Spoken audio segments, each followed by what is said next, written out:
नमस्कार, मी पल्लवी. अन्नपूर्णा रेसिपीज या यूट्यूब चॅनलवर तुम्हा सगळ्यांचे मी मनापासून स्वागत करते. थंबनेलला तर तुम्ही बघितलंच असेल. आजची आपली रेसिपी आहे खमण ढोकळा रेसिपी. ही रेसिपी गुजरात स्पेशल रेसिपी आहे आणि ही बनवायला सुद्धा खूप सोपी अशी आहे. अगदी 15 ते 20 मिनिटात ही रेसिपी कुणीही बनवू शकतं आणि ह्याला जास्त साहित्यही लागत नाही. त्यामुळे चला आज आपण पटकन बघून घेऊया खमण ढोकळा कसा बनवायचा आहे.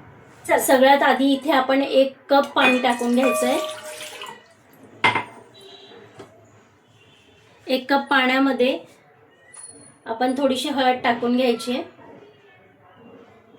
इथे तुम्ही कलर पण टाकू शकता, पण मी हळद टाकते.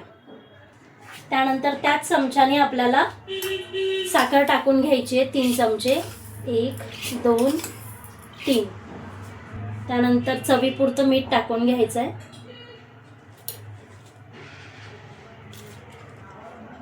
त्यानंतर इथे आपल्याला सायट्रिक ऍसिड टाकून घ्यायचंय, म्हणजेच लिंबू फूल टाकतोय आपण अर्धा चमचा. 3 चमचे तेल टाकून घेते मी. आता हे सगळं मिश्रण आपण व्यवस्थित हलवून घ्यायचंय. छान असं एकजीव केल्यानंतर त्यामध्ये आपण बेसन पीठ टाकून घेणार आहोत.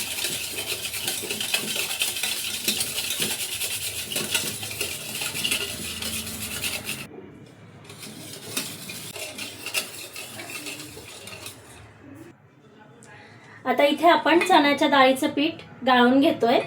मी इथे 1 वाटी चण्याच्या डाळीचं पीठ घेतलंय. आता हे आपण गाळून घ्यायचंय.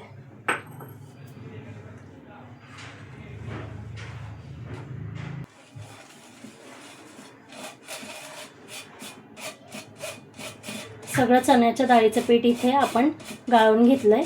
हे बघा, ह्या चण्याच्या डाळीच्या पिठामध्ये किती जाड जाड अशी डाळ निघालेली आहे आणि काही थोडाफार कचराही असू शकतो. तो सुद्धा आपण पीठ चाळल्यामुळे निघून गेलाय.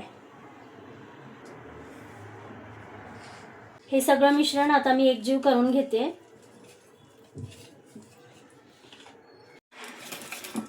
आता इथे आपण हे छान हलवून घ्यायचंय.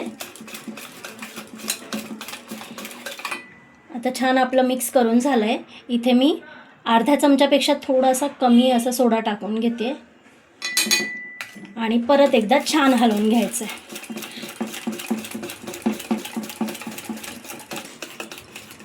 तुम्ही बघू शकता आपलं हे मिश्रण आता खूप छान असं हलकं झालंय आणि मिश्रणाला जोपर्यंत जाळी पडत नाहीये तोपर्यंत फेटत राहायचंय. आपल्याला फेटताना मिश्रण खूप असं हलकं लागतं.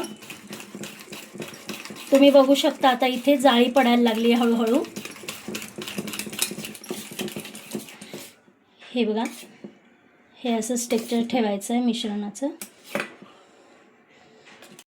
एका साईडला आपण इथे गॅस चालू करून घ्यायचा आहे आणि त्यामध्ये पाणी गरम करत ठेवायचं आहे. आता ह्या भांड्याला आपण तेल लावून घ्यायचं आहे. तेल छान भांड्याला लावून घ्यायचं आहे व्यवस्थित. तुमच्याकडे हे असं भांडं नसेल तर तुम्ही कुकरच्या डब्यात किंवा एखाद्या पातेल्यामध्ये सुद्धा करून घेतलं तरी चालेल. हे इथे आता आपलं तेल लावून भांडं रेडी झालेलं आहे. आता आपलं फेटलेलं मिश्रण आपण ह्या भांड्यामध्ये टाकून घ्यायचं आहे.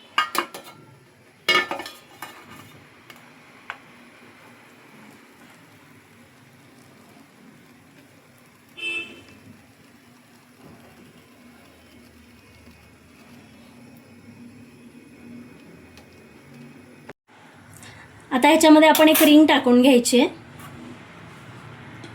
आणि त्यानंतर आपलं हे भांडं ह्याच्यावर ठेवायचं आहे. आता इथे आपण झाकण ठेवून घ्यायचं आहे आणि 20 मिनिट आपण वाफ काढून घ्यायची आहे. मी इथे फोडणीसाठी तेल टाकून घेते.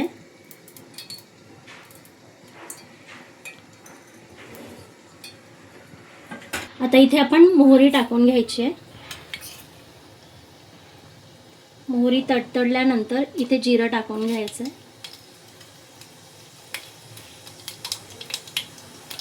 त्यानंतर मी हा कढीपत्ता टाकून घेते फोडणीसाठी. कढीपत्त्याने ढोकळ्याला खूप छान टेस्ट येते. हे बघा,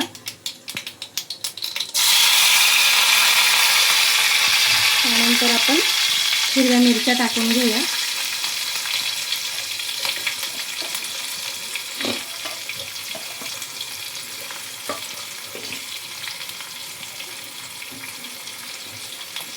अर्धा चमचा हळद टाकून घेते.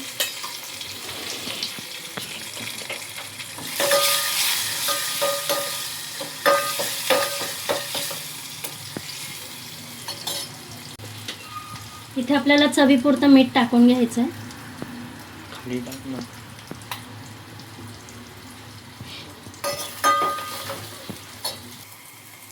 अर्धा चमचा साखर टाकून घ्यायची आहे.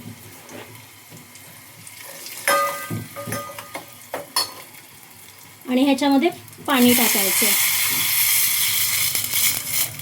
पाणी मी 1 ग्लासाला थोडंसं कमी घेतलंय. आणि आता हे पाणी छान उकळू द्यायचं आहे.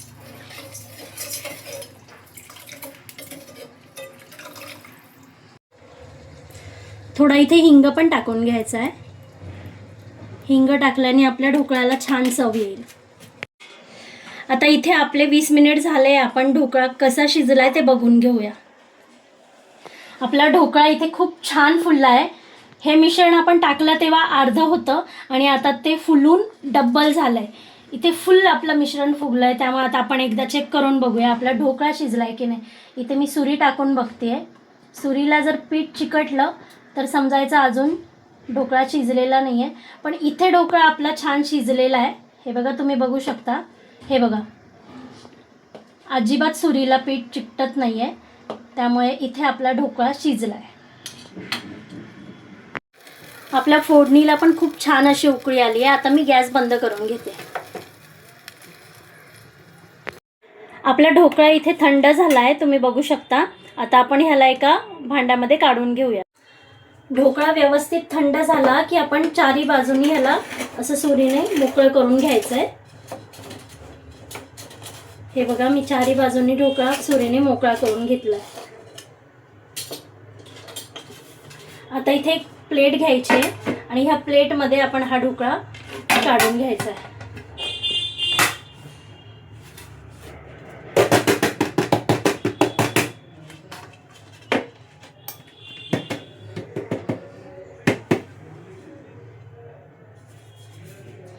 इथे आपला ढोकळा छान असा व्यवस्थित निघालेला आहे, तुम्ही बघू शकता.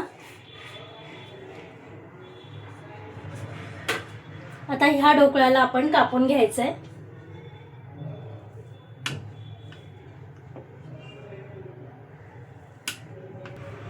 इथे मी सगळा ढोकळा असा व्यवस्थित कापून घेतलाय. आता आपल्या ढोकळ्यावर आपण ही फोडणी टाकून घ्यायची आहे. ढोकळ्यावर फोडणीचं पाणी टाकल्यामुळे ना ढोकळा खूप सॉफ्ट होतो. आता हे बघा, अशी सगळ्या ढोकळ्यावर आपण ही फोडणी टाकून घ्यायची आहे. फोडणीचं पाणी टाकून घ्यायचं आहे, सॉरी. हे बघा, मी इथे सगळं फोडणीचं पाणी इथे टाकून घेते. सगळीकडे फोडणीचं पाणी व्यवस्थित टाकून घ्यायचं आहे.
फायनली इथे आता आपला खमण ढोकळा तयार झालेला आहे. हा खमण ढोकळा तुम्ही बघितलंच असेल, खूप स्पंजी असा झालेला आहे. तुम्ही पण नक्की ट्राय करा. आणि माझा हा व्हिडिओ तुम्हाला आवडला असेल तर लाईक करा, शेअर करा, कमेंट करा आणि सबस्क्राईब करायला अजिबात विसरू नका. धन्यवाद.